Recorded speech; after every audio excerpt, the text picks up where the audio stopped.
సినిమాలో నటించినటువంటి ప్రభాస్ గురించి చెప్పాలి.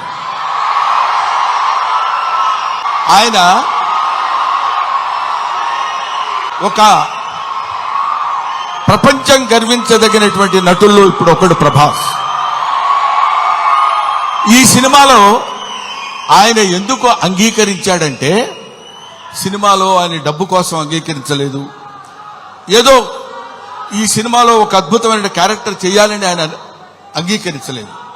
ప్రభాస్ ఒక మానవతా విలువలు కలిగిన మనిషి, ఒక మంచి మనిషి.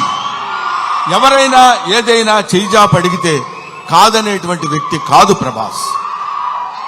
ఎవరైనా అద్భుతమైనటువంటి స్థితిలో ఉండి ఇది నాకు కావాలి అని అడిగినప్పుడు, ముఖ్యంగా ఆ విషయంలో చెప్పాలంటే మోహన్ బాబు గారికి అత్యంత సన్నిహితుడు. మోహన్ బాబు గారు ఎలాంటి వాడంటే, ఓ చిన్న ఆల్కహాల్ లాంటి వాడు, అలవాటైతే వదిలిపెట్టలేం. అలాగే ఎంతో మోహన్ బాబు గారి మత్తులో, మోహన్ బాబు గారి ప్రేమలో మునిగి తేలినటువంటి వ్యక్తి. కాబట్టి ప్రభాస్ ఈ సినిమాలో చేశాడు. అదే